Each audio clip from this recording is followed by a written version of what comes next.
Yes, everybody. I hope you're all doing well, and welcome back to another stream on the channel. Hope everyone's doing well, man. Bless up to everybody in the building. If you are new to the channel, hit the like button, hit the subscribe button, turn on post notifications, all those good things. We are live on the channel, and we're going to be talking about Liverpool Football Club. We're going to be talking about Slot. We're going to talk about the West Ham game at the weekend. We have got Wolves tomorrow as well. We will talk about all those good things in today's show, and hopefully I'm hoping this week we can have a bit of consistency on the channel. That's kind of potentially hopefully we're going to get that on the channel this week. But yeah, bless up to everybody in the building. Big up Curse if you're doing well. Big up Wesley. Man says, bro, start the stream. Or are you too busy lip-syncing gal and getting hickeys? I swear down, you've entered your name or arc. I have no idea what you're on about, bro. I'll be honest with you. I've literally just clicked go live on YouTube and man's coming out and they're saying I'm in my name or era, lip-syncing gals and that. So, yeah, bro, I'll be honest with you. Don't have a clue what you're referring to. Although, I'm not going to say too much in it. That's my business, but... let's just get into the stream for God's sakes. But no, look, I wanted to kind of obviously I did a review on the game over the weekend. I wanted to kind of wait till all the games have been played so I can give a proper review of the games this weekend. Liverpool Football Club are currently 5th in the Premier League. They have moved up a position and they are now 3 points clear of Chelsea. And yeah, this weekend we made massive progress in the hunt for Champions League football. And 3 Premier League wins in a row. You know, I was a bit upset we didn't get the clean sheet because I did think we could potentially have kept a clean sheet in this game. But I'm not going to be overly negative, on that. However, I am... very happy that we actually won the game. I am obviously happy with that we actually won. And yeah, I mean, look, this is another big week for Liverpool because this week we got Wolves twice in 1 week. Now, I'm not a superstitious person when it comes to this sort of stuff, but stuff like this kind of freaks me out a little bit. I don't like playing the same team twice in 1 week, especially I remember a couple of years ago we did that, I think, and it was Brighton in the league, I think, and Brighton in the FA Cup, and we ended up losing both. I don't like that. How you play him in the league and then play him in the FA Cup. But no, it is a big week for the Reds. when we look at it from this sort of things, because ultimately we've got to go on a run. We've got to start winning more games. Look, when it comes to the performance side of things, I'm not just going to be negative. Um, I'm not going to sit here and be negative. I mean, look, we won the game. We won the game, so I'm not going to be overly negative. However, the performance it wasn't um, it wasn't great, was it? The performance wasn't great. I thought it was a bit sloppy, if I'm being honest. I thought it was a bit. The first half, it wasn't too bad, but there were so many things in this game that I saw in previous games. West Ham just running through our midfield, West Ham having chances. I mean, Thomas Souček, for God's sake, managed to make it past our two centre-backs and have a free tap in at the back post. I mean, what's going on there? However, we're not going to sit here and be negative. We're going to big up the players that actually played well. And, coming into this game, I was a bit nervous because West Ham of late have been decent, picking up a couple of results. I know they lost at the weekend to us, but a point at Bournemouth, a point up against Manchester United, which is good, and beating Burnley. Obviously, they only lost previously, and there was 2-0 up against Chelsea. So if you actually look at it in hindsight, the previous 4 or 5 games, West Ham, from performance standpoint of view, they've actually been quite good. Hence why I was a bit concerned, with also the lack of creativity in the midfield with Wirtz set to be out as well. I was a bit concerned coming into it from that sort of perspective. But, we scored 5 goals. We didn't really struggle to, create big opening chances, which was important and good. However, we it was just a regular game of football. One thing I found really interesting, there was a lot of negative around the game. There was a lot of negativity after the game in terms of people talking on the game like, still nothing's changed for me. I still want the manager gone. And for me, look, I could very much sit here and be negative and everything, but I actually want to big up to a couple of players that actually played well in the game. So 5-2. Ekitike, fantastic finish. Good to see him getting back on the score sheet because is Alisson still world class? I would say so. I still think Alisson, for me, is top 2 goalkeepers in world football. I think it's definitely still top 3. I think you have your order of Alisson, Donnarumma, and Thibaut. However, I thought maybe Alisson could have done better, Trudon. I think Alisson has actually played well at the times this season, but there's also been times where he's actually been fucking stinking. He's actually stunked up the gaff. However, the second goal, he probably should have saved it, if I'm being honest. But players I want to big up, Ekitike, again, a goal and 2 assists. Fantastic play from Gravenberch for the build-up play, by the way. And at moments like that, I was worried about how we're going to get Ekitike in the game. Because I don't like Ekitike when he's constantly dropping deep. Although I do think he's quite good at his creativity side of things, where he's able to go and burst of pace with the ball. He's able to drive the ball up the pitch. However, I like Ekitike in and around the box. I don't like him dropping deep. And for me, I was concerned about the creativity side of things because with no Florian Wirtz in there, you got Gap, who's not been particularly great. Mo Salah, who's not been particularly great obviously this season as well. So I was very much thinking, where are we going to create opportunities? West Ham are going to try and sit deep. They're going to try and hit on the counter-attack using the pace of Bowens and Somerville's, etc., which they did have a couple of chances through that. However, we scored 5 goals and, we actually looked really good. I mean, most of them were set pieces. Van Dijk was from a set piece. McAllister came from a ricochet of a set piece. Gapper was a nice finish, nice build-up play. And Disasi was obviously a known goal coming from Jeremy Frimpong. But players I want to big up. I want to big up on McAllister. I thought McAllister was man of the match for me. Got himself a goal. He's actually been picking up some important goals for us as of late, which is absolutely crucial and massive. And one thing with McAllister, has he been amazing? Amazing? No, but I think he's actually improved in the past couple of games. And I think when McAllister's playing well in the midfield, Liverpool tend to play well as well. We did have control in the midfield at times. There was times where we just lost control because, it does seem to me the first 45 minutes, Arne Slot just throws it away and he's just like, yeah, Salah was trash. Yeah, Salah wasn't great, mate. But I thought McAllister played well. I thought Konate and Van Dijk did okay. Kirkes, very mixed bag game. Alisson, again, probably should have saved the second goal. Gomez, he came on as a sub. And obviously Frimpong started the game. I thought he was... no, sorry, Frimpong didn't start the game. Sorry, Gomez started the game, and I thought Gomez was okay. There was a moment where I thought Joe Gomez scored, and I was thinking, oh my God, is this the moment? And yeah, it just goes wide. Salah was honestly non-existent. I don't know how he had 46 touches, if I'm being honest. How he had nearly more touches than Szoboszlai, I don't know. Gakpo was bang average, but that's the thing with Cody Gakpo. Cody Gakpo at times, he'll play absolutely dog crap, but he'll go and get your goal somehow. Do you know what I mean? That's the thing with Cody. He does have that very much in his locker.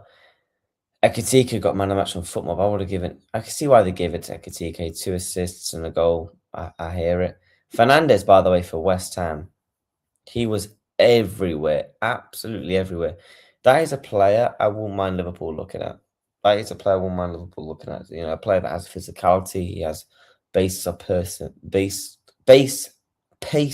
of bursts in the leg. Be able to get around the pitch. He has that combative ability in him as well. And I think that's what we're missing in very much in our team, because you can very much see it between McAllister and Gravenberch and heavily reliance on Szoboszlai. The subs, Rio and Gamoa, I thought maybe he could have had a bit more extra minutes. But obviously he comes off. I don't know how Gakpo stayed on. Frimpong came on. I thought Frimpong was good. I thought, again, he showed why we missed him, because he has that pace. He has that ability to be able to support Mohamed Salah. He has that ability to get up and down the pitch. And I think we've missed Frimpong in recent weeks, and I'm glad to have him fully back in the team. And obviously, Trainioni came on for the last couple of minutes. I actually thought he actually looked all right on the ball, to be fair. I'm surprised that Curtis Jones or Chiesa didn't come on, to be fair, considering we have got Wolves in midweek. I'm intrigued to see how Slot does tackle that. However, yeah, we still conceded a lot of opportunities. West Ham actually had more ball possession than us at times. It just wasn't fantastic, if I'm being honest. It just wasn't fantastic. It's the same sort of thing we've been seeing. Was it an improvement on in recent weeks? I think you could argue Sunderland's performance was better. It's better than Nottingham Forest's performance, because Forest's performance we probably should have lost, let alone win. But look, the thing is, I'm very acceptance now that Liverpool aren't going to be playing well. I know this manager, what he's going to simply do, throw away the first half and go for it in the second half and have hope. We look at the Premier League table as of now. I think Liverpool should be able to get Champions League football. If we don't get Champions League football, I don't know how.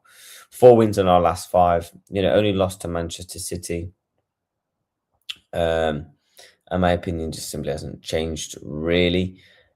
However, I do think we'll get Champions League. And I think the only reason we get Champions League is just due to Chelsea's fixtures. If you look at Liverpool's next 3 Premier League games, Wolves, obviously Wolves FA Cup, Champions League, so Tottenham and Brighton. So we've only got 3 games in the Premier League this month.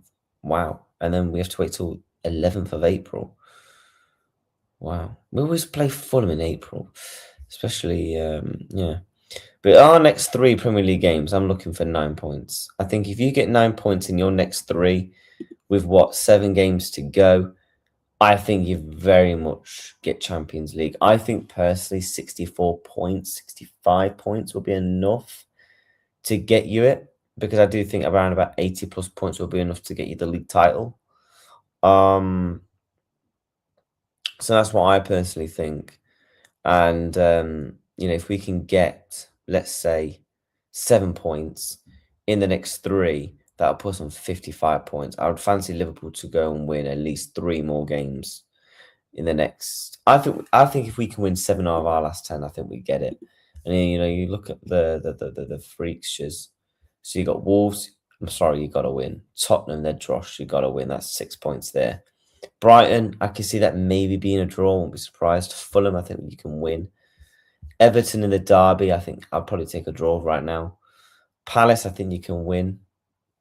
And then your last 4 games, if you can maybe snatch 2 wins there, I think you're very much, and especially if you beat Chelsea at Anfield, I think you get Champions League football, in my opinion. But we have an opportunity to actually close down on 4th and 3rd. We're only 3 points behind Manchester United. Their next game is Newcastle. And Newcastle, if they want any fucking somewhat hope of trying to revive, I don't think they're going to get Champions League. They're too far behind. But if they want to get Europa League, they probably need to beat United. So hopefully that can possibly happen. And obviously Villa are Chelsea. So if Villa beat Chelsea, I think Chelsea are gone. And if we can beat Wolves, we'll be 6 points clear with 9 games to go. We've still got to play them at Anfield as well. Do you know what I mean? Big up, bro. You look like you've aged about 10 years. Stop living life that hard, lad. Lads, I will be honest with you. I've been out all weekend, and I'm actually I'm exhausted. Instead of firing up streams, you are busy me. What does that even fucking mean? Necking. Mate, what I do in my personal life is, what I do in my life, innit? Has this lad muted the chat? So now that Liverpool beat West Ham, is Liverpool back in the title race? What happened to the chest? When did I say Liverpool are going to be in the title race? Bro, cut the waffle, address the chat. What am I addressing?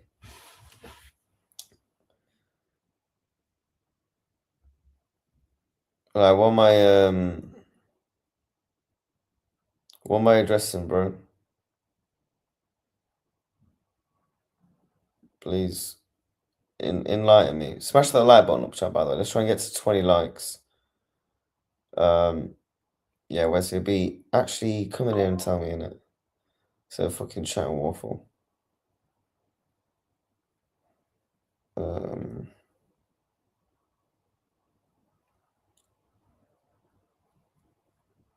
But yeah, bless up the chat, man. Big up, bro. How long is Wirtz out for? We actually don't know as of right now. I think again on the West Ham game, linking it with Wirtz, that I was concerned with Wirtz not being in the team. I really, really was. Let me actually see if there's any news, because the gaffer did do a bit of talk on about it, and this is the update.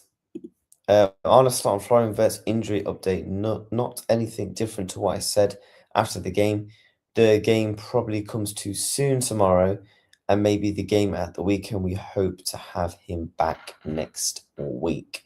So yeah, he is going to be back next week. Bro, you kept on telling us how Arsenal will drop points and Newman will get back into the title race. I said that about 3-4 months ago. Not like last week. What's up, footy? All is good. I'm doing all right, mate. I just had a really good Sunday chat. That's what I'm saying. Yesterday was fantastic. I'm actually going to go as far as to say it was probably the best day of the year yesterday. And yeah, you can probably tell why I'm in a really good mood. However, you can probably tell I'm extremely exhausted. Big up to Sam, my bro. Hope you're doing well, my friend. Big up to everybody in the chat, man. If you are new, hit the subscribe, hit the like. We're trying to, this week for me, it's about trying to be a bit of consistency on the channel. I'm going to try and do a stream every single day this week. I'm going to try and live stream every single day this week. Yeah, Wesley was hiding the other day. Wesley hides when Arsenal lose. But yeah, let's have a look at something.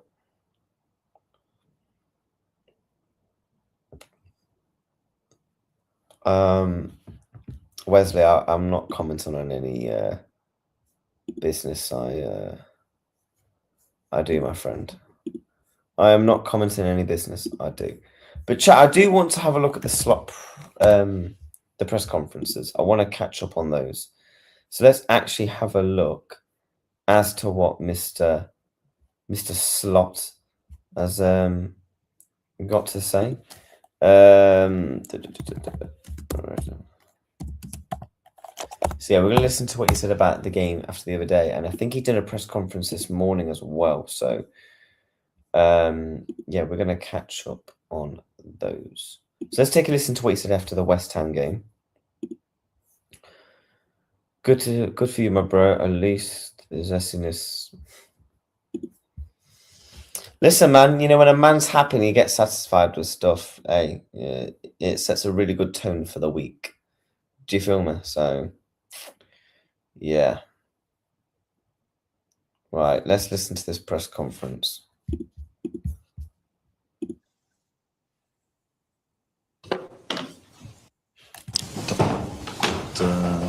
10 to 6. This is what it's doing. Good.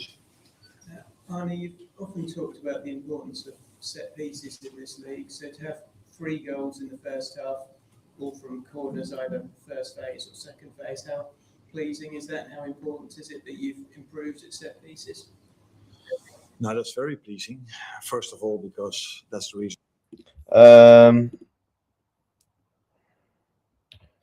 Barely streamed. No, bro. Let's not do this. You know why I've barely been streaming, so let's not do this, my bro.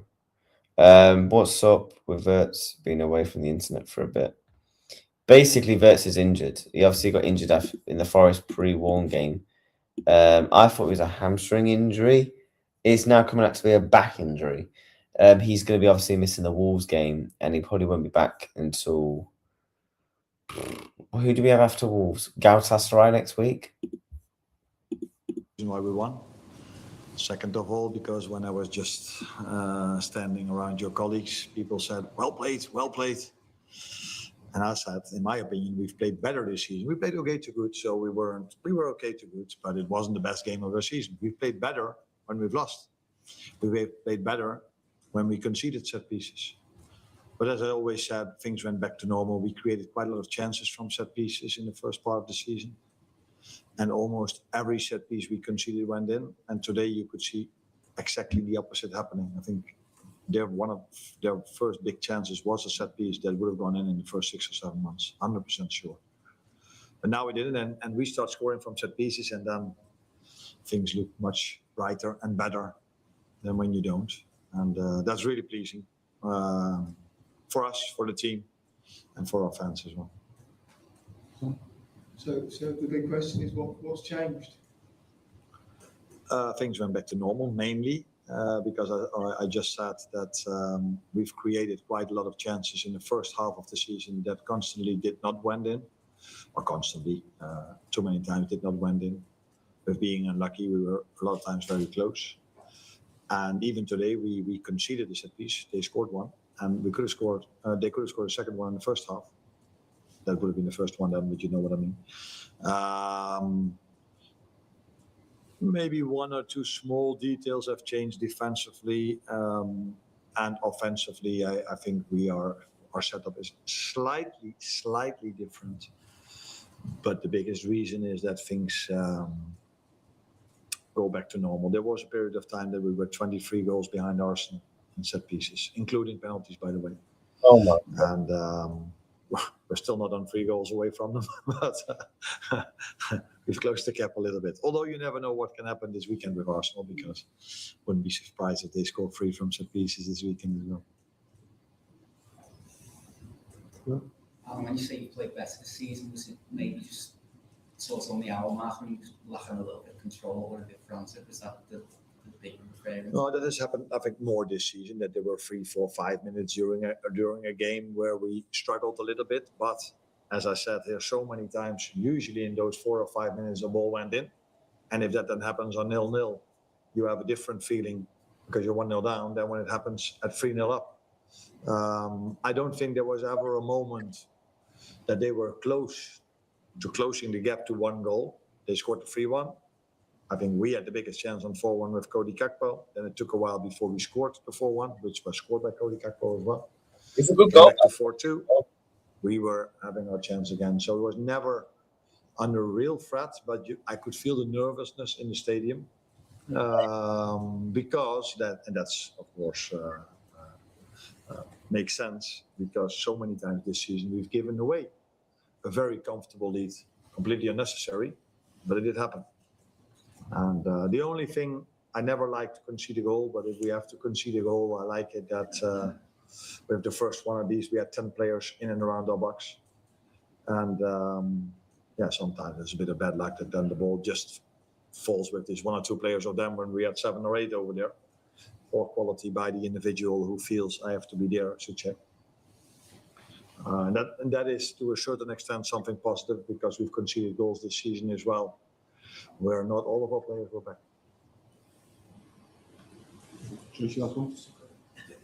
Any further update on Florian with Wolves maybe in mind on Tuesday? Yeah, I think that will be too early, but I said last week I didn't expect him not to be available for today. So sometimes in an injury things can develop in a positive way or in a negative way. Now we are thinking it doesn't have to take too long, but Tuesday will probably be too early. But the week after will be tight as things stand now. But as I said, I thought that he would be available for today as well, which didn't happen, unfortunately.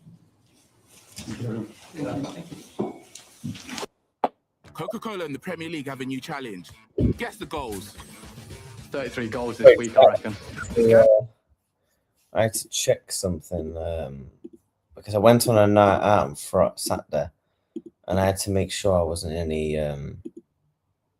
of these pictures, because if there was, shit, it's looking peak. But no, I thought Slot made some good points in that. You know, I feel like we have improved at set pieces. You know, to say a team that we've actually been so poor at set pieces this season, we've actually conceded quite a lot. I think we're like in a relegation zone for conceding set pieces this season. So the fact to actually improve at something that we've actually been really poor at is a positive. It is a positive in my opinion, and I'm happy that we have improved, at that sort of thing. For me now, is what we need to improve at when we're conceding goals is when we're so far under the pressure. The goal we conceded with the second goal is really annoying because I think it's such a simple goal. You literally just clear it from the corner, and then what you do is, if Allison actually just stands still and looks straight, I think he actually saves it. I genuinely think he would save it. We have played better, but for sure, but better doesn't mean good. It just wasn't as bad. I agree. We are a top set pieces team in 2026. We should have getting rid of set pieces planned ages ago. Yeah. Could have kept a clean sheet. The green and black Liverpool kit you're wearing is fire. You need to get myself. Yeah, man, this kit's fire, bro. This is last season's kit, isn't it? Premier League champions. It's got who's on the back of this one? McAllister? Yeah, Macca's on the back of this one. Macca's on the back of this kit. We are playing with a bad wingers from the form the season needs to be addressed in the summer. Yeah, the wingers do need to be heavily addressed. We're lacking pace. Mo Salah's obviously not been effective, and Cody Gakpo is just too one-dimensional, isn't he? So, but I do want to see what Slot has said about tomorrow's game, because obviously we do play tomorrow chat against Wolves. So I do want to have a look at what Slot said for tomorrow's game. Obviously, what are the updates? So let's get that tab shared. Let's listen to what he said about tomorrow's game. Oh, shit. Thank you. I am. Yes. 3 likes away from First of all, Anna, how's Florian Wirtz, and have you got a timescale as to when he might be available for selection again? Not anything different than what I said after the game. The game tomorrow will probably come too soon, and maybe Yeah, he is going to be out tomorrow. the game in the weekend as well. But let's see how that ends up. But we hope to have him back somewhere next week, maybe earlier, maybe a bit later. But that time scale. Just wanted to compare a couple of decisions that we've seen lately. Obviously, we saw the situation where Mark Gay appeared to pull back Mo Salah when he played Manchester City.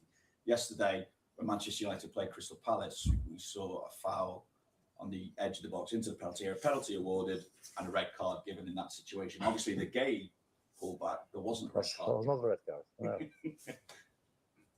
Yeah. How'd you compare them?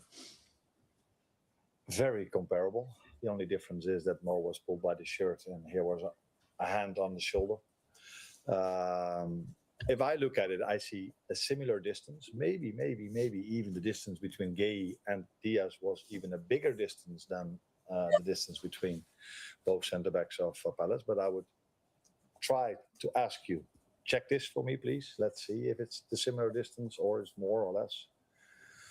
So the moment when I saw it, because I saw it live, I thought, knowing what has happened with us in that situation, VAR is probably checking if it is even a penalty or if it's in or outside the box. But he will never, ever give a red card for this. And this is what I sometimes hold against VAR, because every time when the Premier League comes in, they tell me that there were only 2 wrong decisions over a whole season. But I hold this against VAR. You are expecting, because in both situations it's VAR interference. So 9 or 10 times in football, there's the difference between referee has given a red card. Okay, I stay away from it. I accept his decision. Or referee did nothing. I stay away from it because I accept his decision. But in both situations, the referee did not give a red card. And in one situation, he overturned it to a red card. That is, for me, either one of the two is a mistake. So then when you come in, Some dodgy decisions. in the end of the season, you have to say, okay, we made like Mateus, more than only one or that two was not a mistakes. penalty. It's outside the box. But what they mean with a mistake is if the VAR overturned it in the wrong way. Yeah, I can expect that there indeed 2 is already a lot. So yeah, surprisingly, this was a red card. No, this was not surprisingly a red card. This is for me a red card, because I said so many times that it was clear for me that the one from Quay was a red card as well. But I wasn't backed up by everyone. I wonder, what did the panel say? Do we know?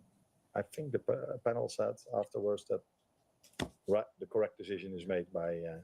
So yeah, we're expecting the panel now to say 5 times wrong decision made by VAR and a referee. What frustration then is there if you're seeing Of course, there's a frustration, because that's not the first time. This is such a clear example, because it happened so short ago that you are now.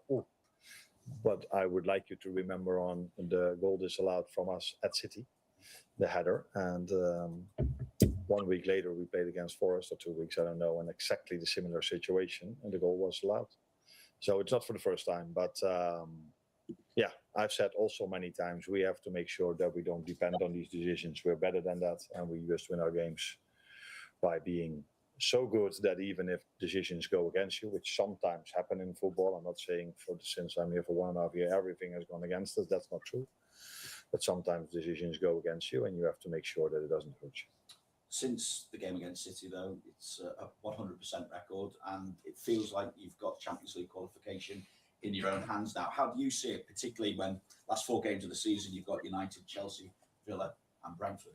Yeah, what an impact it would have had if the right decision was made for our position in league, but also what that would mean to the league table, not only for us, but I think other clubs were hoping that would have been a red card as well.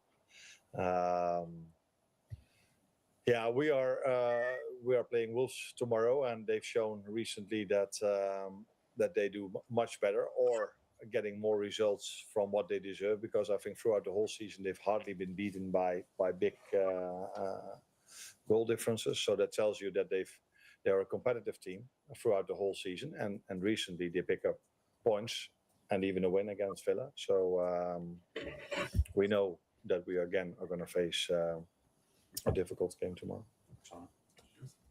Morning. I suppose it's quite an unusual situation. Wolves have actually been playing decent in the the past same couple of team games. twice in 3 days. What challenges does that provide for you as a manager, particularly with things like selection? It's not unusual that we play 3 games in 7 days for us. That's probably the 4th or 5th time. We this probably season played that better we when have we to do play that. this.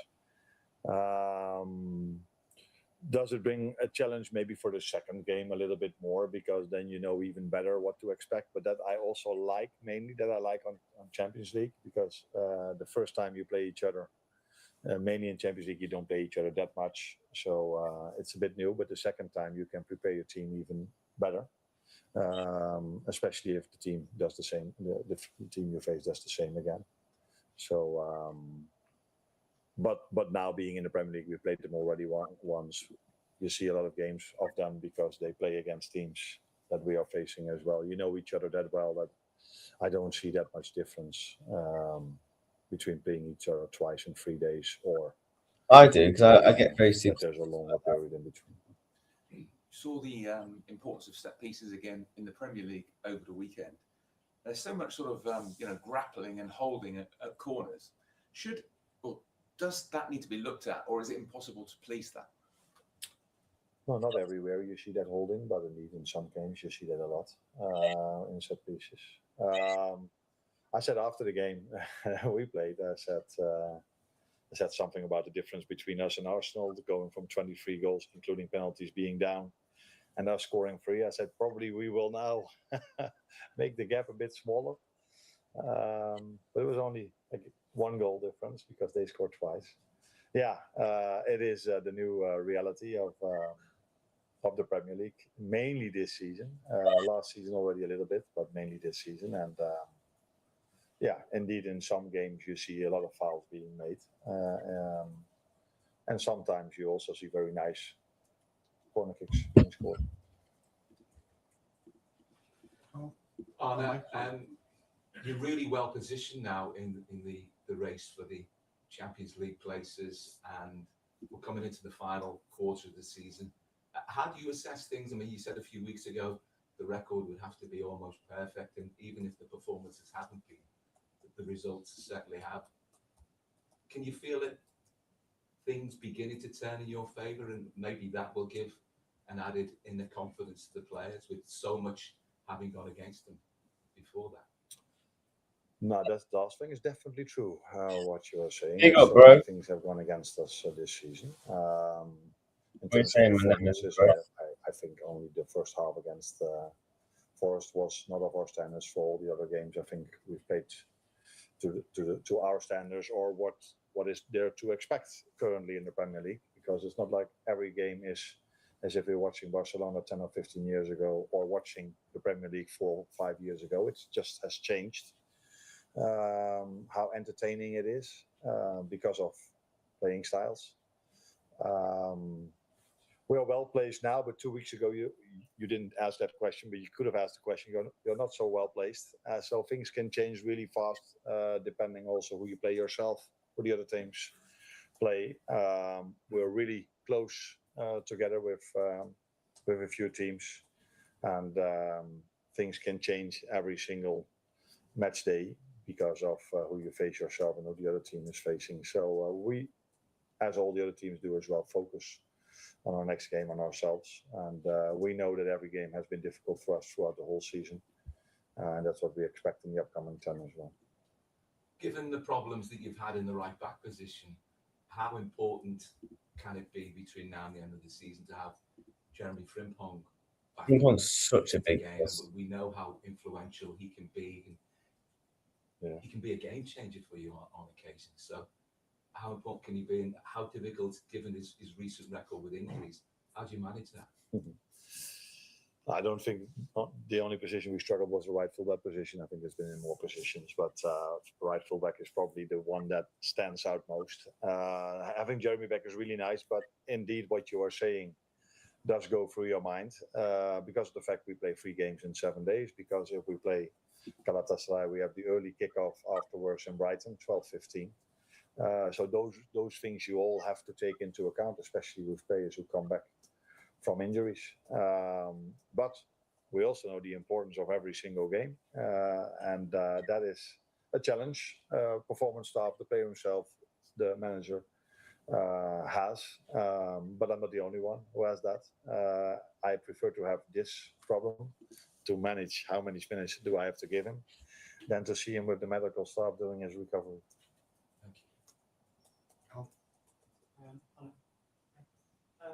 I know you said in the past that goals aren't the only metric you judge players by, but I just wondered how important that goal was for Cody at the weekend, because he was coming under a bit of scrutiny in terms of his output.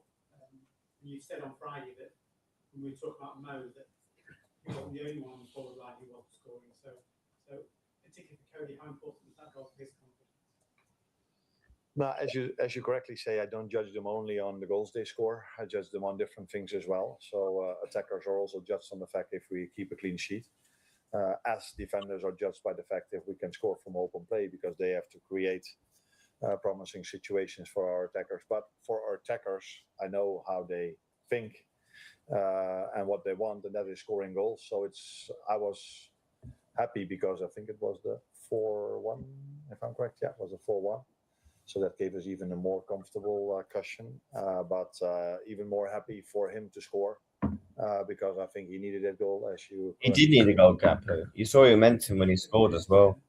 His confidence was struggling. When you say he needed that goal, that you had to try to boost his confidence. No, I don't think his confidence was gone or away or whatever in that regard. But I did saw a few times recently that he made maybe different decisions than I'm used of him, and that doesn't always have to mean that it's a lack of confidence. But I think when players are not scoring at a certain longer and longer, they start to think more about direction, and thinking is usually not the best way to. Yeah, that's not completely true. You need to think, but overthinking is not the best thing you can do. But I think that's something different than confidence, because these players, if it's Cody or Mo or whoever they are, they know that they can have a certain spell without scoring, but they know they've had this before in their careers. They will eventually. That's the thing with Cody Gakpo, though. Like when Gakpo isn't playing well, what does he offer? You know, the one thing that Gakpo was so good at last season was he was able to add goals and assists to his games, even if he wasn't playing well. That's why he was so effective last season. And when the goals and assists have dried up and he's not playing well, that's where I do get annoyed at the manager for not dropping him. It's actually not really much on Cody Gakpo because he's not going to obviously drop himself. But this is where it's annoying because, like, why can't you chuck in a Rio and Gamora then? Do you know what I mean? It's like, this is where I come down to you as a tactical manager and your know-hows and your actual awareness on the pitch. Like, are you actually watching the games? Because Cody Gakpo shouldn't be playing week in, week out for Liverpool. Me personally, I actually said this. I wouldn't. Would I sell Gakpo? I would only sell him for the right price because I actually don't mind Gakpo as a player. For me, as a squad option, as a player who can come in and do a job, I think Gakpo is very good. Like, but the only thing is with him, he's on mad wages. I mean, obviously, they get to be confirmed whether he's actually on 250 grand a week. But we brought him for like, what, 30, 35 million? I would say Gakpo has been a successful signing because I think if you sell him, you can probably make double your money on him. I think you could probably sell him to buy him for 65, 70 million, which obviously was rumoured in the summer. He will start scoring again. But there are periods of time where you don't put that much effort in, but the ball just falls to you and you can score. And there are periods of time in your career where you try so hard. Trying too hard or overthinking is usually not the best thing to score. When Wolves played against Arsenal and Aston Villa recently, their setup was quite narrow. They looked to congest the centre of the pitch. And considering you're going to be missing a creative talent in the centre like Florian Wirtz, does that put more emphasis on the wider areas to try and create some creativity? No, I don't think Wolves is an exception to that. I think all the teams, but that is not. You can make an argument that most teams have been like that, though.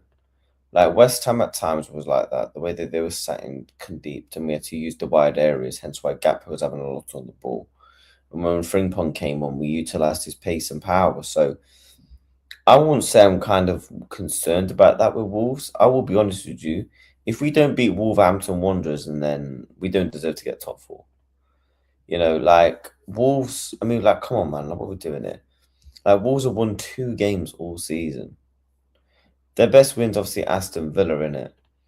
Like, you go off the last 5 games, like, to be fair, in the last 5 games, they've got 2 draws and a win. You know, they've only lost to Palace 1-0 and Chelsea. So, and their home form, I believe that, yeah, they've won both games at home, to be fair. So they've only picked up 5 results in 15. Like, come on, man. Like, let's not even try and guess at Wolves. They looked okay. They've looked better in recent games. But if we don't beat Wolves, lock it off. This year, for the first time, all the teams try to protect the center. Why? Because the goal is in the middle. So it's quite smart to protect the middle as much as you can. So there's a lot of you rely a lot, especially if you have the ball a lot and you face low blocks. You rely a lot on your combination play on the sides. So fullback, winger, with the help sometimes of a midfielder. And I think that has become clear in modern football that wingers, fullbacks, are very influential in open play chance creation. Yeah. Do you think that might have an influence on whether or not you do use Jeremy Frimpong in this game? Someone who has that trickery, and as you said before, is very good in one-on-one situations. Yeah, no, that definitely goes through my mind. But the other thing is, we spoke about Jeremy, but you can also say the same about Joe Gomez, who's been out for a while, played 75 minutes for the second time. The last start he had before this weekend was against West Ham 3 or 4 months ago. So these are all the things we are, which That's are just not situations start. this season. And in the meantime, I think the players handled that really well. Hi, Arne. Dominic or Milos? Who is it this time? Pardon me? Dominic or Milos? Who is it this time? No. Oh, okay. You can answer after this. But I'm more curious about how do you face 2 games against the same opponent in a short span and on the same pitch. So how do you balance both without losing focus on either? No, I don't think we're in a position to lose focus. No one is at this period of time. Everyone is fighting for something, and we have to fight really hard in the league to get in the end what we want now, and that's to qualify for Champions League. And there's an FA Cup to play for, so the focus will definitely be there. The only difference, indeed, is between playing each other in short notice, is that it's twice on their ground, where usually when you play in Europe, you once have a home and an away game. But it is the situation we are facing now, and it's maybe the only person where it's helpful for is our analyst and myself, because usually you watch a lot of games from the opponent. Now we've done this before this one, but before the next one, we probably focus mainly on one game, and that's the one of tomorrow morning. So it saves me a bit of time, maybe in the upcoming days. All right. So can you tell me? That time will be used for Galatasaray probably. But sorry. So can you tell me now the news about Milos and Dom, if you have some? I don't think there's any news about them. They're fit, and God. that's yeah. No, they're both in a good place. So both played 90 in the last game. Yeah. So ready to go again. It seems to be a bit of a theme this season that kind of the top teams or teams towards the top end of the league are maybe less able to exercise control no matter who they're playing against. I just wondered if you have any thoughts about kind of why that is, and do you think that the top teams will be able to get that control back more? Is this just how the Premier League is now? Yeah, you give the answer, and then I can tell you what the Premier League is. The Premier League is now that all the teams that are playing have a lot of money and can get very good players on ages between 25 and 30, the best athletes in the world. So it's not only down to Liverpool or Chelsea or City or Arsenal or United or all the other top teams to sign big players from different leagues. This happens now with teams that are fighting for relegation as well. That's one thing. And second thing is the playing style. The playing style is hard to control if you face, and that's not only against us. So if you face long balls, it's really hard to control, because then eventually that ball, if the goalkeeper kicks it from a free kick, it will end up in your box. And usually when the team plays a low block and is really well organized, they are able to play 2, 3, 4, 5, 6 times a good counter attack. So that's the quality of the league, playing style, and the set pieces play a part of it as well. That is really hard to control the game, because it's really hard not to concede a throw in your own half. It's really hard not to concede a free kick within 80 yards of your goal. So yeah, if that ball has always been brought in, it's much more difficult to keep control over a game, where in the past, and that's the recent past, teams probably didn't use so much that strategy as I'm talking about now. You have to kind of change your approach then in terms of how to exercise that control then. I think being a football manager throughout the years, you constantly adjust your approach towards what you are facing.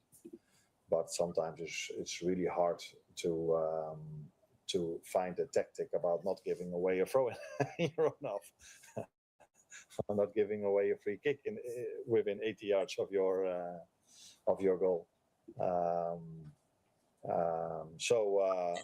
But controlling a counter-attack is something you are having tools for, and that's also why I think we've done that part of our game not too bad. We haven't conceded that many counter-attacks, and I don't know if we're still that team, but we were. That's because we get set off the most ball possession. So yeah, then controlling the counter-attack is something that you can do, and we've done that quite well, in my opinion, in general. So yeah, you have to adjust to what's new, and what is new is mainly in the Premier League, the set piece part. That's what I've had it. Just generally on set pieces, what do you make of that reliance across the Premier League? I know you said it's a new reality, but it's obviously working for you in recent weeks. But is that a concern for you in terms of where football is heading, or do you just Is that a concern for you in terms of where football is heading, or do you just feel like that? First of all, you have to accept. I think it's mainly here in the Premier League. If I watch other leagues, I don't think there's so much emphasis on set pieces. One of the reasons is, and that's sometimes funny for me to do, if I watch a Eredivisie game, which I still do, I see goals being disallowed or falls on goalkeepers being given. And I'm like, wow, that's a big difference. Here you can almost hit a goalkeeper in his face, and the referee still says, just go on. Do I like it? My football heart doesn't like it. I already said once in this press conference, if you ask me, then thinking about football, I think about 10, 15 years ago about the Barcelona team. Every Sunday evening, you were hoping that they would play. And now most of the games I see in the Premier League are not, for me, a joy to watch. But it's always interesting because it's so competitive. The league is dead. And that is what makes this league great, because there's so much competitiveness. Everyone can win from everyone. Maybe because everyone. Just as someone who loves to watch football without being interested in who's winning or losing it, just to be enjoyed, I think there's a big difference now between 3 or 4 years ago in the Premier League. Not only because of the set pieces, also because teams have become so much stronger. So 3 or 4 years ago, when the top clubs faced the number 18, 17, 16, 15, could have been a 4 or 5 goals difference. And that's usually what you like. If there's so much difference between the teams, then one team is really good. But that's not the situation anymore. So it's not only about the set pieces. It's also because so many teams have become very strong. But we're not going to change it. So, and maybe in 5 or 10 years' time, things will change again. But what I wouldn't be surprised of, if you go to an under-16 game somewhere, you know, how do you call this? Your Sunday league football? We call this amateur football in Holland. I wouldn't be surprised if you see teams completely being focused 16-year-olds on set pieces. And that's where the Premier League is going, man. That's why we need to improve at every department in where the best teams in the league are improving. Like Arsenal are the best team in the world at set pieces. Therefore, we need to be improving at that ourselves. They've got one of the best midfielders in the league in Declan Rice, with his controlling us, the way he's able to be competitive on the ball and be a destroyer with the likes of Zubimendi as well. That's where we need to improve our midfield. I've always said this, you know, the best team in the league, I'm not saying you need to copy them, but you also need to look where their strengths are, and if that strength improves your team, then you need to improve that. That's why I think we're looking at the likes of Adam Watson, we're looking at the likes of Elliot Anderson's, your Stillers, your Stuttgarts as well. We need midfielders. I actually genuinely, I think you can make a strong case that our midfield probably needs the most work done on it. If you look at it from a perspective of if you actually wanted to improve from a Premier League perspective in terms of the way the Premier League is going, I'll make a strong case that the midfield is probably one of the areas that we need to improve in the most. Obviously, alongside with the wingers and a centre back as well. That's the new reality, and I have my opinion about it, but it doesn't change. So yeah, that's Slot's press conference. You know what? That was actually quite a long press conference. I can't lie. For a game against Wolves, it was a very long press conference, wasn't it? So the league is dead when you're not winning it.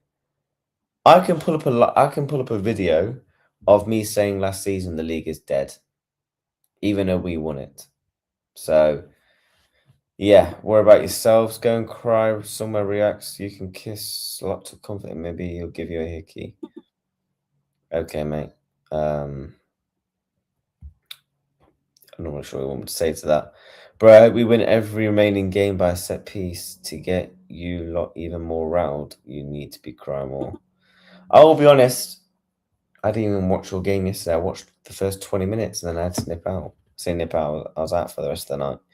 The main issue is we are having here that so many players that can't pass or create passing options to play out from the front and the back. We used to be a bypass with Trent, so it wasn't noticeable. Exactly. That's why we need an Adam Watson who's got the passing ability, who can actually break down lines and also do the defensive work.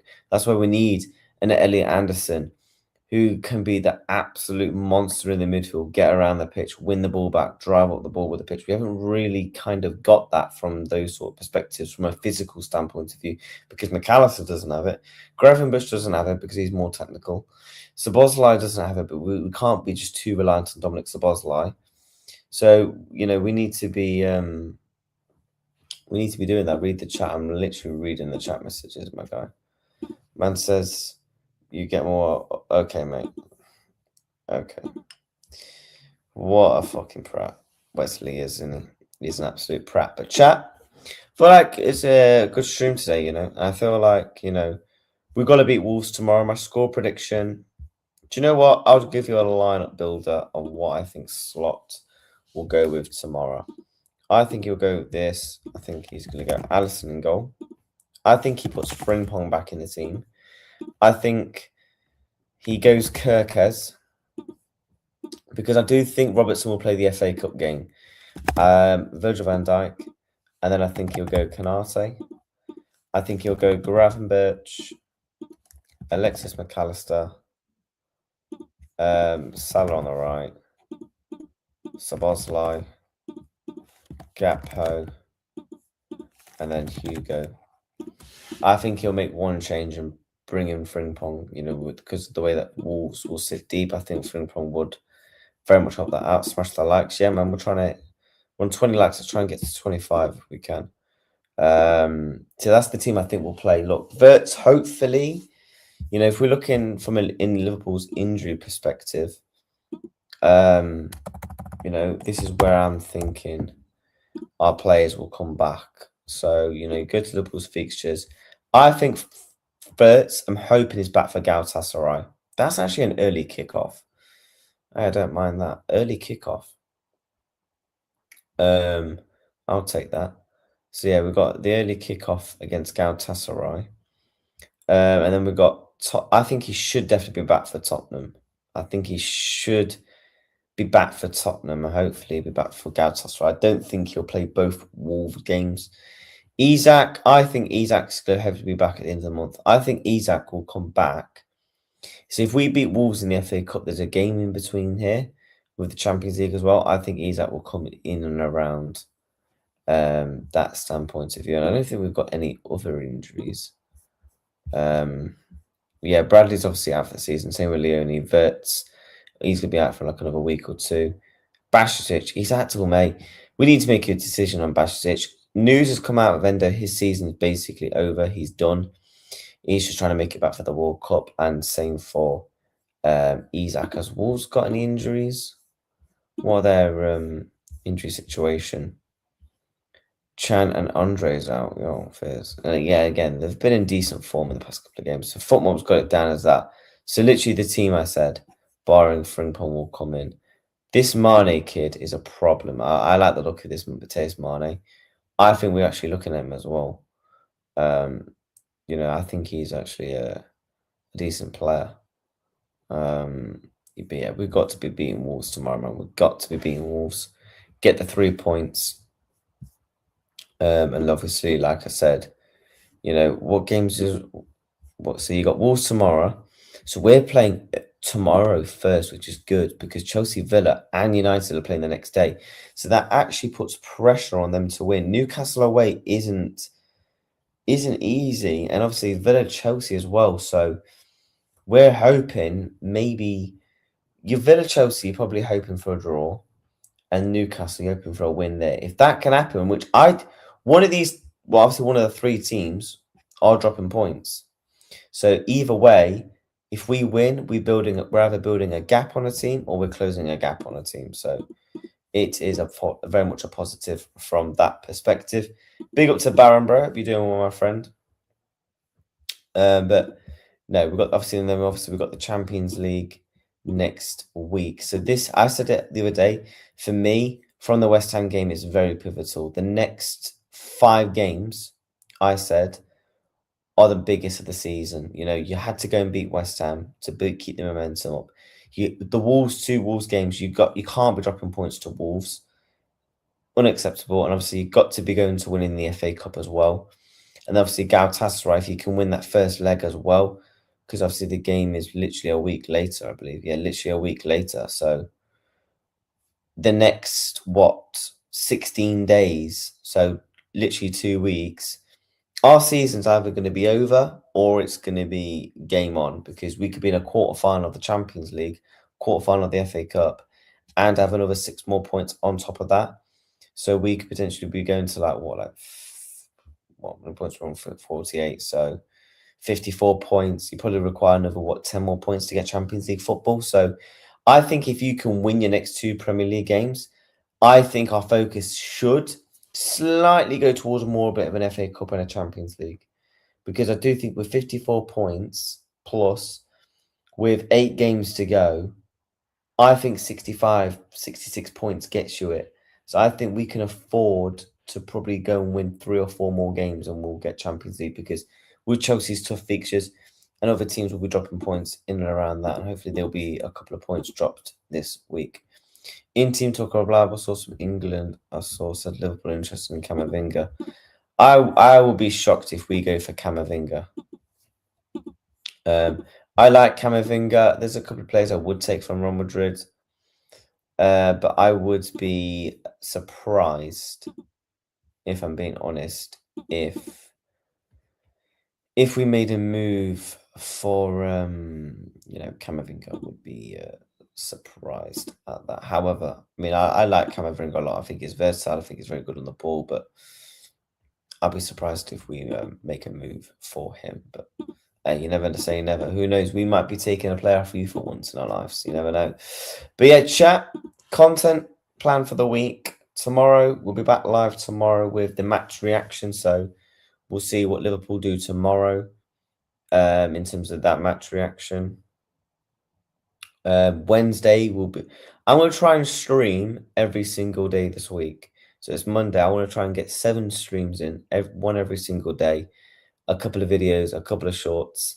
Also, the launch of the second channel, watchalongs Plus, the whole rebrand is coming out this week. I need to make a couple of final decisions on like the brand and stuff like that of it. So I'm hoping to get that out this week as well, with also like an introduction video, kind of what to expect on the channel. So yeah, you got content coming up this week. Big up, bro. Mbappe season done, by the way. Wait, Mbappe's out for the season. Wow. Have a good one, footy and chat. Yeah, bless up to everybody, man. Hit the like button, hit the subscribe button on the way out, and I will be back tomorrow night with the match reaction. Let's hope the Reds can get the job done. And yeah, I'll have a couple of shorts out. So yeah, big week ahead for content. Take care. Up the Reds. I'm going to Liverpool to beat Wolves. You know what? I've not given a score prediction in the past 3 games, and we've actually won. So I'm not going to give a score prediction. You know what? Fuck it. I'm going to say 3-0 Liverpool. I think Ekatike bags 2. And Mo Salah. There you go. Bless up to everybody. Take care, and I'll see you very soon. Peace.